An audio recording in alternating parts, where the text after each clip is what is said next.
gonna go straight to the championship round. We're gonna pick the 4 top cars. An epic race is underway. 3, 2, 1. The fastest car down the track is the goal. But inside the Innovation Lab, at the Engineering and Science University Magnet School in West Haven, I spent quite a lot of time working on it. it takes some thoughtful time to reach that top speed across the finish line.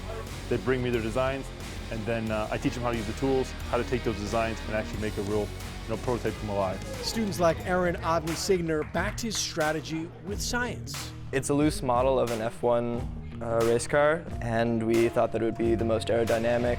It wasn't, Not as well as we'd hoped. but there might be more to learn in defeat than victory. Weight distribution, how that affects the car. Problem solving partnered with a hands-on group activity can accelerate learning.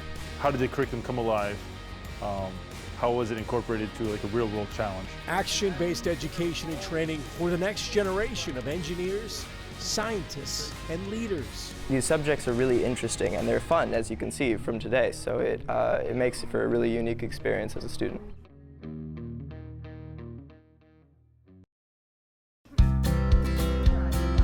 We've definitely created our own little community here in both studios, and we're a family.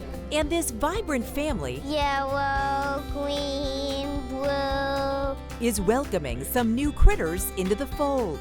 Basically, I'd written a couple of children's books around the giggling pig. I wanted to create these characters that really talked about kindness and friendship. So that's really what we stand for, so we had the plush made. Hannah Perry's brand is growing. This former nanny and single mom teaches kids more than how to paint. Her unique authors and illustrators program enables them to publish their own books. Teaching children about entrepreneurship and letting them know that they can bring their ideas to life is really important. She uses her story of perseverance to inspire too. In 2017, Perry suffered a frightening setback at her second art studio. That store was open maybe 8 months before it burnt down. So that was really, really heartbreaking. The community was really strong and amazing.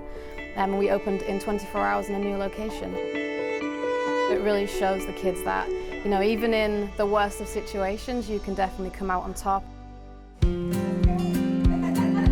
The new toys are providing smiles at Yale New Haven Hospital. For every plush that's purchased, we will give one to the pediatric unit to give to their patients.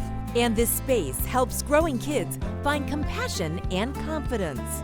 I think that it helps them definitely grow their self-esteem because they feel such pride in doing what they do here. It's very special. Perry is planning to publish more books, open more studios, and yes, her busy summer camp will once again be filled with creative kids. With Connecticut Family, Sarah Cody, News 8.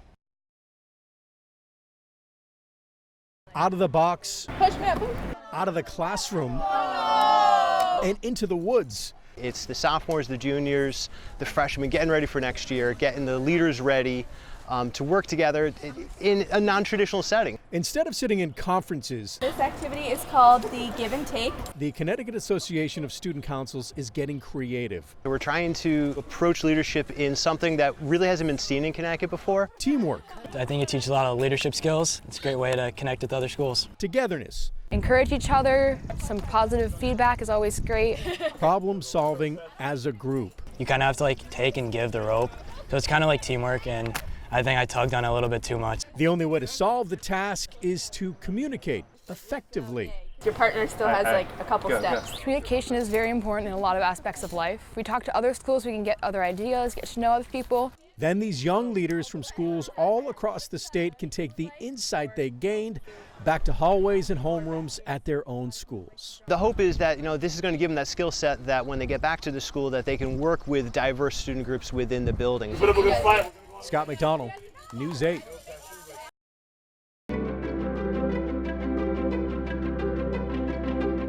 See the disc? Yeah. That's where all the information is stored.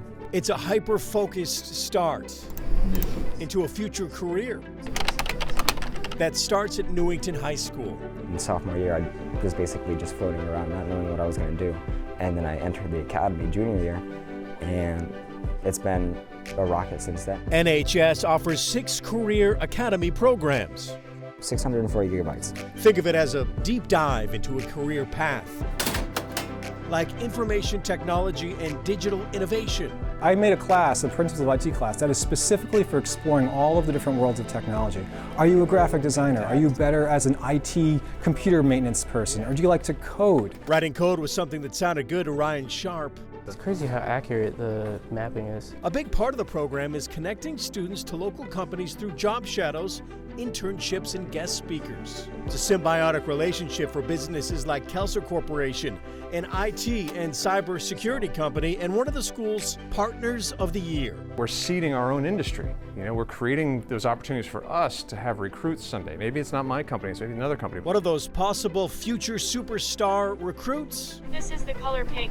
Olga Veselova, who could be on the verge of developing a world-changing app. I'm working on an app that I made for little kids to learn their shapes and colors. Students properly prepped for a career path full of lucrative opportunity. Technology is all around us. Think about it. You know, we're on technology right now, and you know, we go home and we watch technology. We use technology at work. So the careers are limitless. Great job. Keep it up. In Newington, Scott McDonald, News 8.